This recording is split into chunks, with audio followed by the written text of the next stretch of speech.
तो समझ जाइए कि पाप हमारे हृदय में प्रवेश कर गया। और 9 दरवाजों में वह दरवाजा है हमारा आंख रूपी दरवाजा। व्यक्ति हाथ से पाप नहीं करता है, व्यक्ति पांव से पाप नहीं करता है, व्यक्ति मुख से पाप नहीं करता है। ये आंखें जो है ना हमारी, ये आंख ही है मेन जड़ पाप की। आंखें हमारी अगर जरा भी बिगड़ी ना तो व्यक्ति पाप कर बैठता है।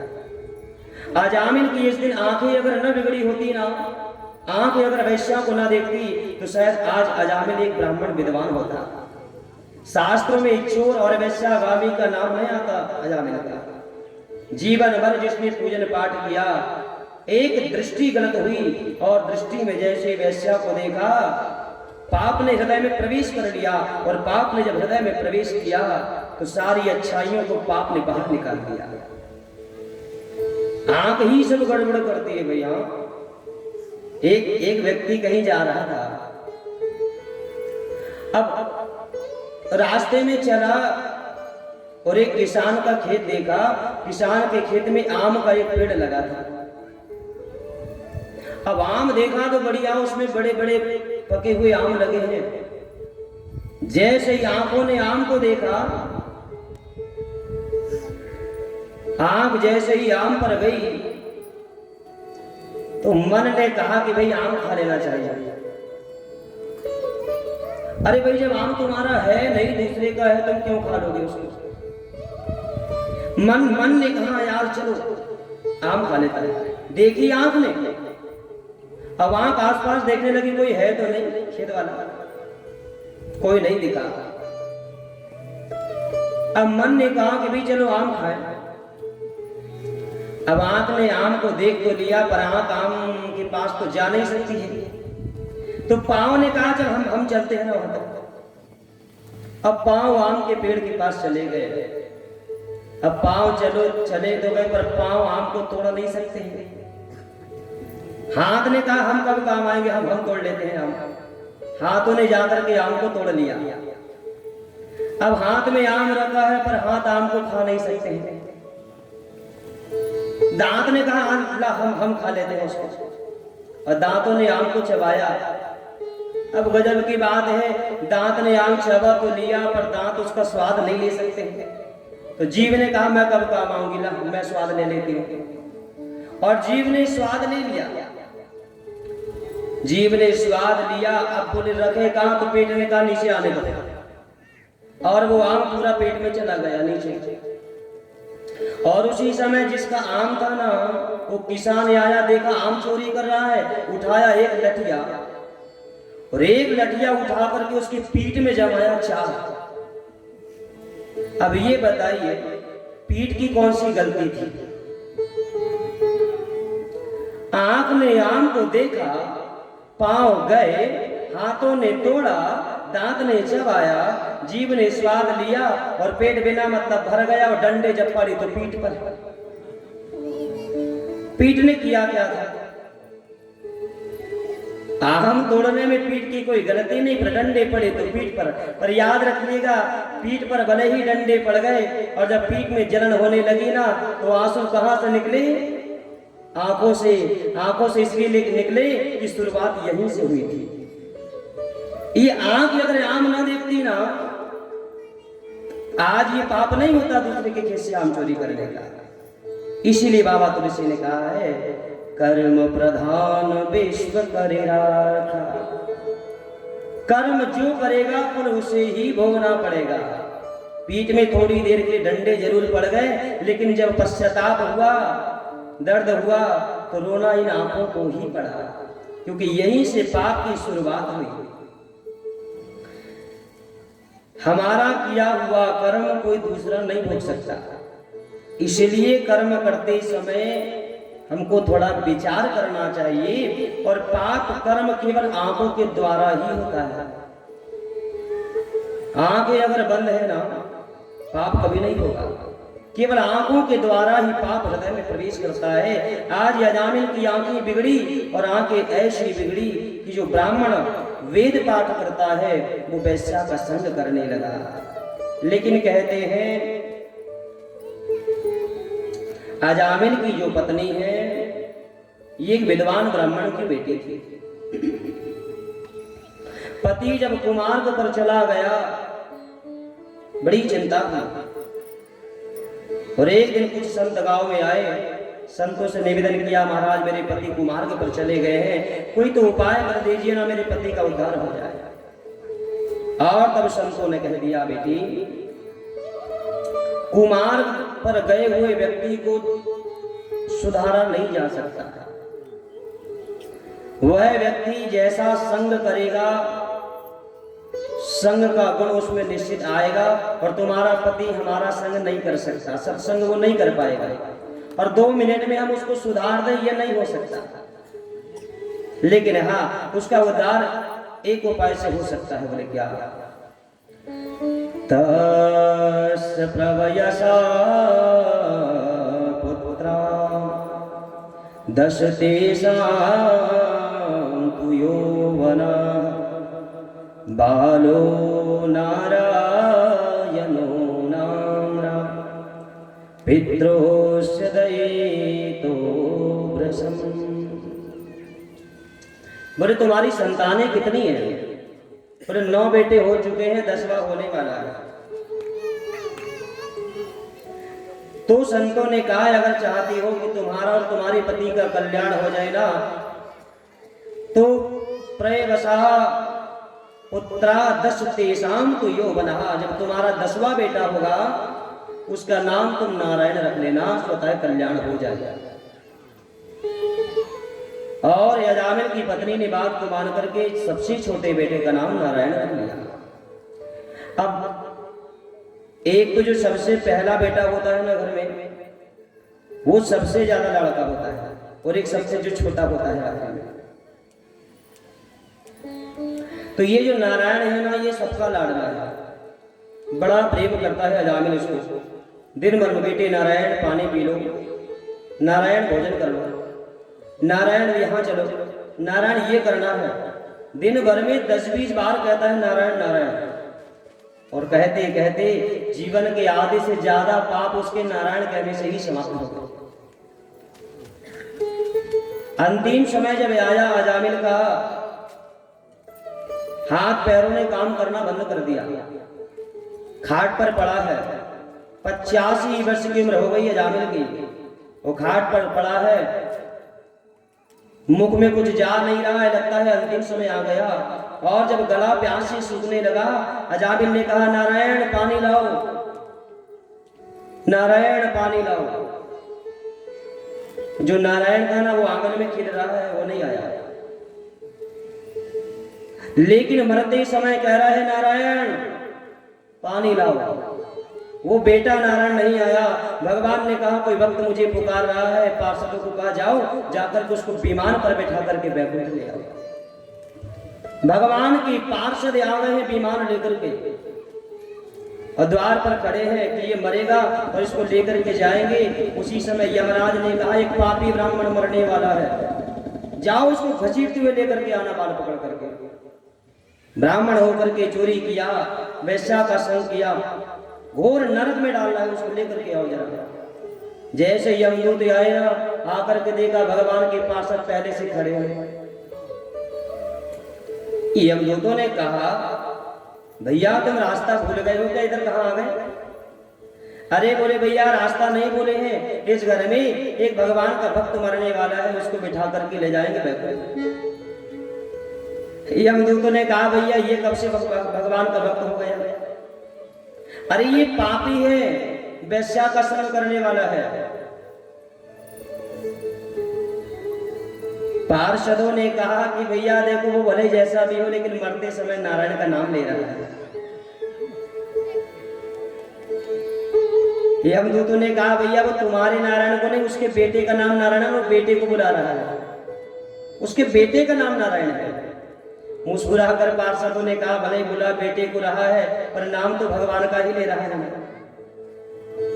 और भगवान का नाम ना होता तो इसके बेटे का नाम कहां हो जाता, नारायण। और कहते हैं आज पार्षद और यमदूतों में लड़ाई होने लगी, और खाट पर पड़े पड़े अजामिल ये सुन रहा है।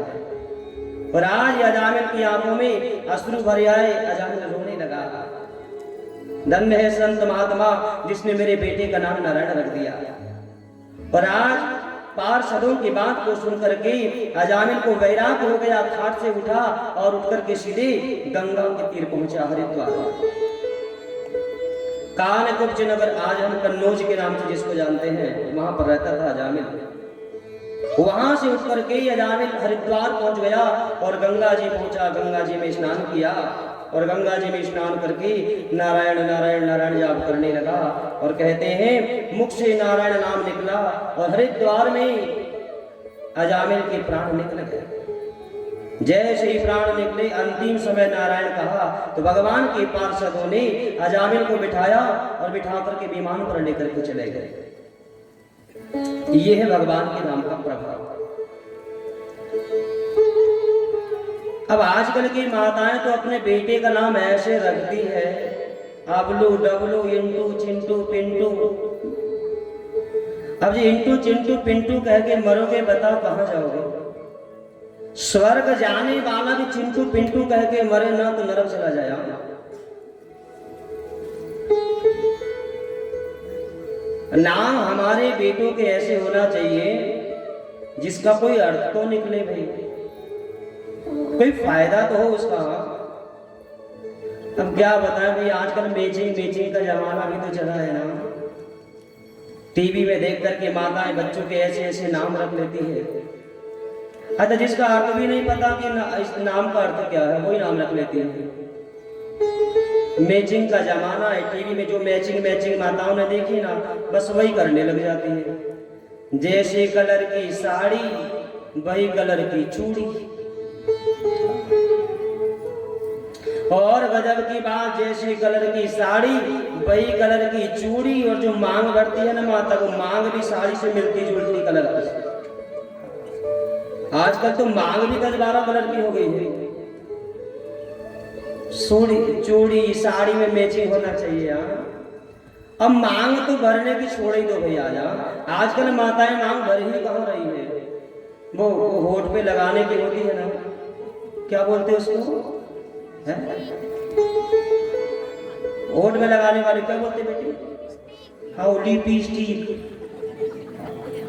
वो होठ में लगाने वाली जो लिपस्टिक है ना, वो लगाती है माताएं मांग में। अच्छा, बाल में भी नहीं लगाती है। बाल 3 रुपए वाली शैम्पू से धोती है ना, तो बाल में नहीं, बाल खराब हो जाएंगे जी। कपार में यहाँ धर लेती है छोटी सी बिंदी। अच्छा, दूर से देखो तो ऐसा लगता कि मच्छर ने काट दिया है। मच्छर काटता है तो लाल लाल हो जाता है ना, वैसे मांग दिखती है आजकल माताओं की। अच्छा, मांग क्यों भरनी चाहिए? आजकल कुछ माताएं केवल दिखावा कर रही हैं टीवियों को देख करके। हाँ, देखिए टीवी में जो दिखाया जाता है ना, वो पैसे कमाती है। एक पतिव्रता स्त्री भी टीवी में पैसा कमाने के लिए सफेद साड़ी पहन करके विधवा का रोल करने लग जाती है। वो पैसा कमा रही है। आपको क्या मिल रहा है उनको? उनकी आंचल पर चल करके। मांग क्यों भरना चाहिए? क्या होता है मांग भरने से? एक बार हनुमान जी महाराज गए, सीता जी मांग भर रही थी सिंदूर से।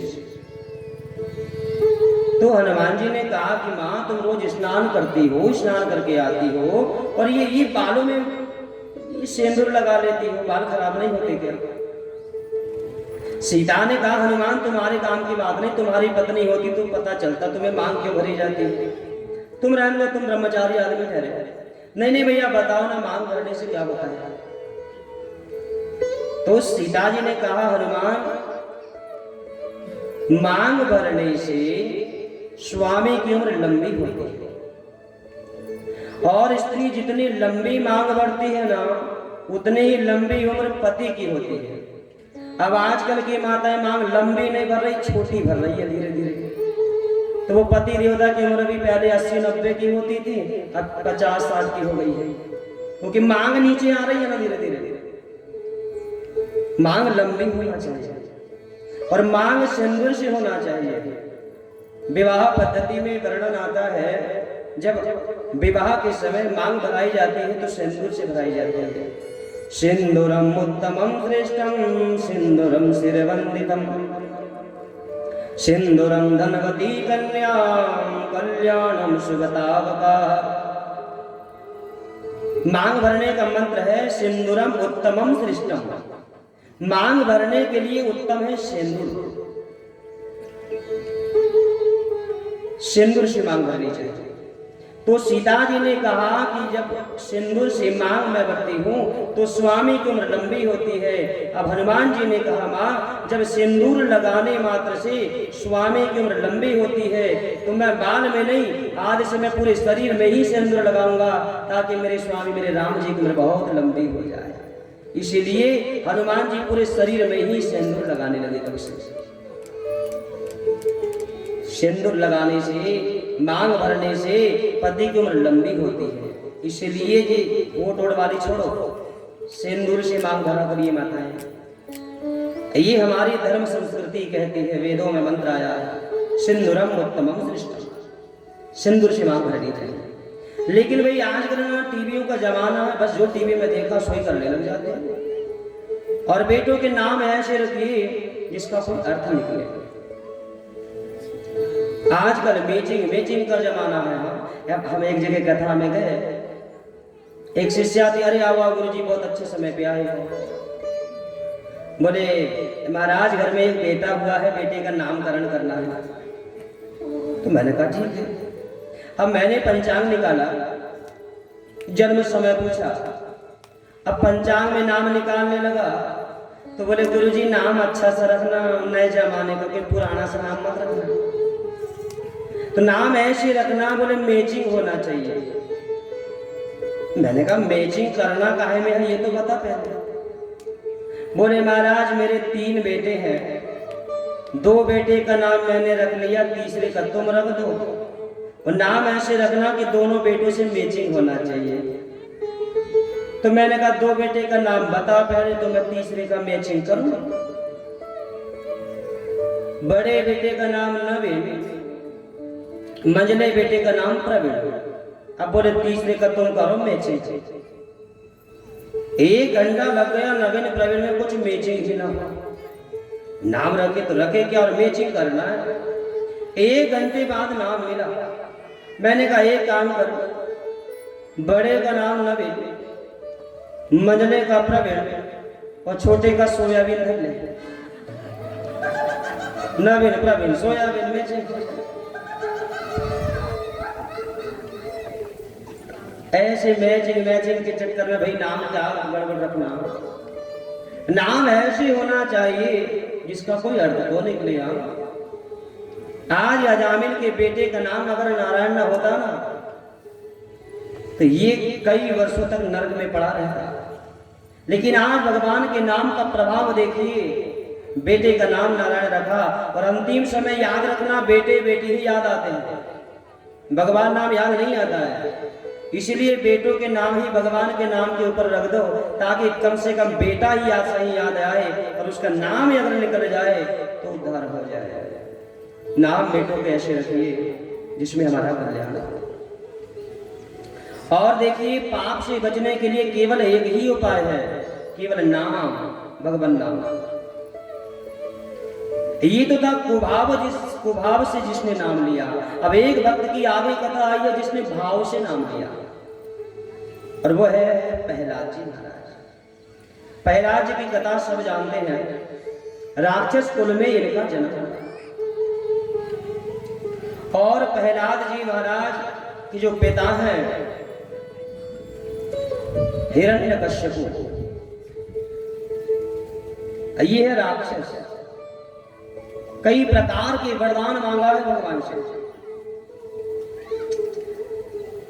नाम दरम बहिर्दिवान मन्यस्मादपि चायुधे न भूमौ नाम्बरे मृत्युर्न नरैरणमृगैरपि।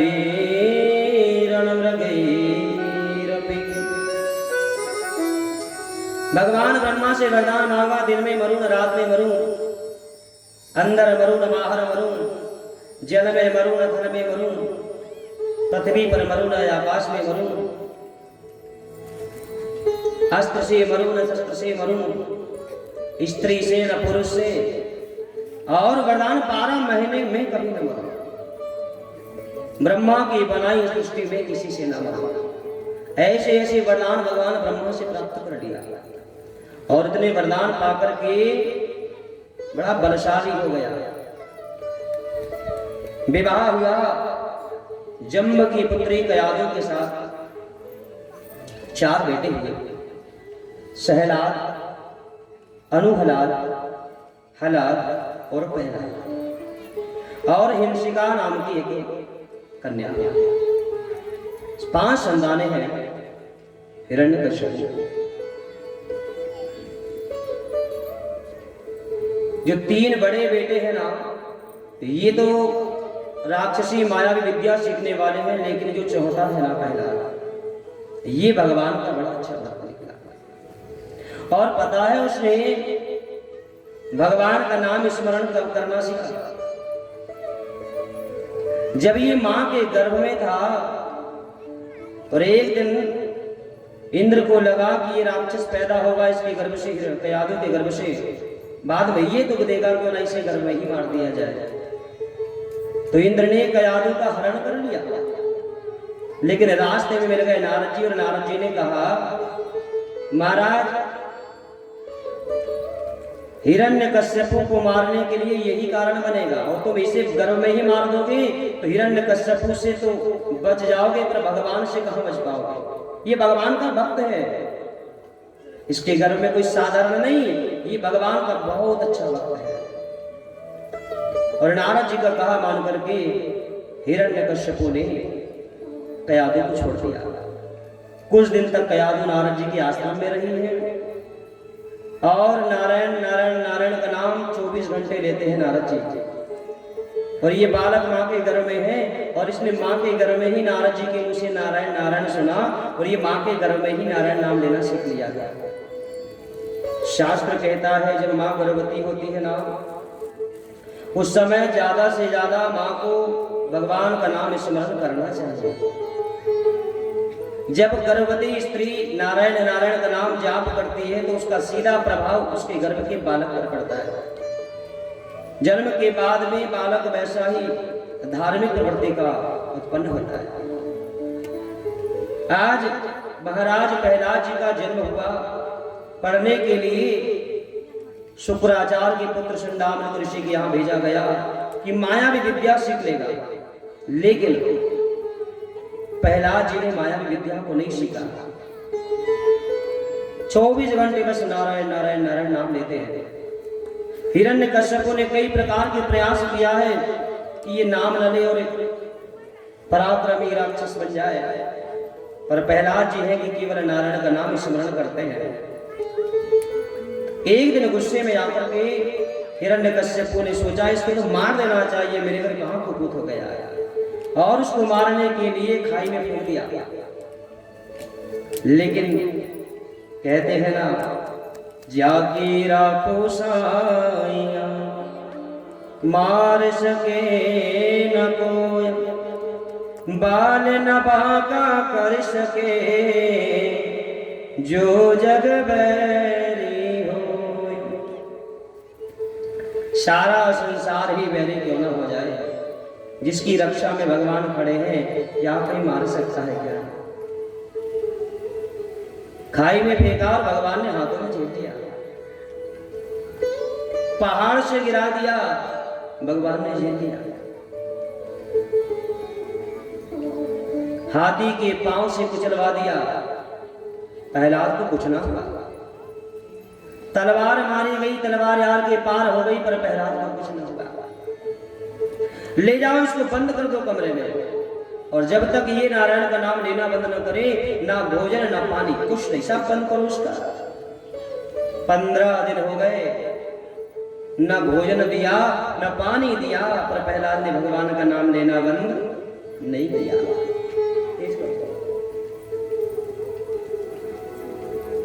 कई प्रकार के प्रयास किया मारने का, लेकिन प्रहलाद ने भगवान का नाम लेना बंद नहीं किया। बड़ा उदास दुखी होकर के बैठ गया। एक दिन उसकी बहन आई। बहन ने देखा, भैया बड़े उदास लग रहे हो, क्या बात है भैया? अरे क्या बताऊं बहन, कहां मेरे घर एक कुपूत हो गया है। मेरी शत्रु का नाम लेता है, मेरे डर से मेरी कोई प्रजा तक सपने में भी मेरे शत्रु का नाम नहीं लेती, पर मेरे घर का बेटा और मेरे शत्रु का नाम मेरे घर में लेता है। मारता हूं तो मरता भी नहीं है। हिरण्यकश्यप की बहन ने कही, भैया मारना ही है ना, मैं मार दूंगी इसको। कैसे मारेगी तुम? अरे भैया तुम्हें पता है ना, मुझे ब्रह्मा जी ने वरदान दिया है, अग्नि मुझे जला नहीं सकती है। ब्रह्मा जी ने एक चुनरी दिया था उसको, इस चुनर को ओढ़ करके जब तू अग्नि में जाएगी तो अग्नि तुझे जला नहीं पाएगी। बोले वही चुनर ओढ़ करके मैं बैठ जाऊंगी तुम्हारे बेटे को लेकर के, और चुनरी मेरे ऊपर रहेगी, मैं बच जाऊंगी और वो मर जाएगा। हाँ ये ठीक है। हिरण्यकश्यप ने कहा, भैया सबके घर जितनी लकड़ियां हैं सब लेकर के आ जाओ, और बीच चौराहे पर एक चिता बनाई। उस चिता के ऊपर बैठ गई है हिरण्यकश्यप की बहन। हिरण्यकश्यप की बहन का नाम था ढूंढा। ढूंढा वो प्रहलाद को लेकर के बैठी, चुनरी को गोद में रख, चुनरी को सिर पर रख लिया, प्रहलाद को गोद में बिठा लिया और कहा, भैया लगवा दो आग। हिरण्यकश्यप ने जैसे ही आग लगवाई ना, थोड़ी हवा चलने लगी, और जैसे हवा चली ना, चुनरी उड़ करके ढूंढा से और प्रहलाद के ऊपर गिर गई और उधर लग गई आग। अब भैया बचेगा वही ना जिस पर चुनरी है। आग जैसे ही लगी ना और तेज हवा चल रही है, हवा में अग्नि और विकराल रूप धारण कर लिया, और चुनरी जिस पर थी वो तो बच गया, पर ढूंढा का जैसे आराम हो गया। ये भी और प्रहलाद जी फिर बच गए। और जब ये जली ना, तब से इसका नाम होलिका हो गया। आज भी हम लोग फागुन के महीने में जो होली जलाते हैं ना, ये होली की प्रथा तब से ही चालू हुई है। हम लोग लकड़ियां इकट्ठी करते हैं, इकट्ठी लकड़ियां करके फागुन के महीने में पूर्णिमा को होली जलाते हैं। वही हिरण्यकश्यप की बहन ढूंढा जली थी, बुराई का अंत हुआ, इसलिए हम आज भी जला करके बुराई का अंत करते हैं और दूसरे दिन फिर रंग गुलाल खेलते हैं। तो ये रंग गुलाल इसलिए खेलते हैं कि राक्षसी मरी है, राक्षसी मरी थी, उसकी याद में रंग गुलाल खेल करके हम लोग बुराई का अंत हुआ था, इसलिए उत्सव मनाते हैं। अब ये भी मारी गई, धीरे धीरे धीरे और समय बीतने लगा, और भी कई प्रकार के उपाय किया है मारने का, लेकिन प्रहलाद न मरते हैं न भगवान का नाम लेना बंद करते हैं। एक दिन नाराज होकर के हिरण्यकश्यप ने कहा, जिसको मैं ही मारूंगा, और पकड़ करके हाथ लाया और कहा कि बोल मेरे शत्रु का नाम लेना बंद करेगा या नहीं? प्रहलाद ने कहा, नहीं नहीं पिताजी, मैं नाम लेना बंद नहीं करूंगा। हिरण्यकश्यप ने कहा, एक काम कर चल, आज तेरे भगवान को ही पहले मारूंगा, अब वो जब मर जाएगा तब तू अपने आप नाम लेना बंद कर देगा। बता कहां है तेरा भगवान? जैसे ही कहा बताओ कहां है तेरा भगवान, प्रहलाद जी ने कहा, पिताजी प्रश्न उल्टा कर रहे हो, तुम्हारा प्रश्न उल्टा है। बोले प्रश्न क्या है? प्रश्न है तेरा भगवान कहां है? बोले ये पूछो मेरा भगवान कहां नहीं है। हर जगह है मेरा भगवान, हर कण कण में है। बोले जब हर जगह तेरा भगवान है तो दिखाई क्यों नहीं देता? प्रहलाद जी ने कहा, बोले पिताजी को भगवान खुली आंख से नहीं दिखता, उसके लिए चश्मा लगाना पड़ता है। चश्मा लगाओ तो दिख जाएगा। अरे भाई लेकिन मेरी आंखें तो सही है ना, मैं चश्मा क्यों लगाऊं? अरे बोले पिताजी ये कांच वाला चश्मा नहीं, जो चश्मा मैंने लगाया है ना वो चश्मा लगाओ। बोले कौन सा चश्मा? बोले प्रेम का चश्मा। जिस दिन आंखों पर प्रेम का चश्मा होगा ना, तुम्हें वहां हर कण कण में भगवान दिखाई देने लग जाएंगे। हरि व्यापक सरस वक्त्र समान, हरि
व्यापक सर्वत्र समाना।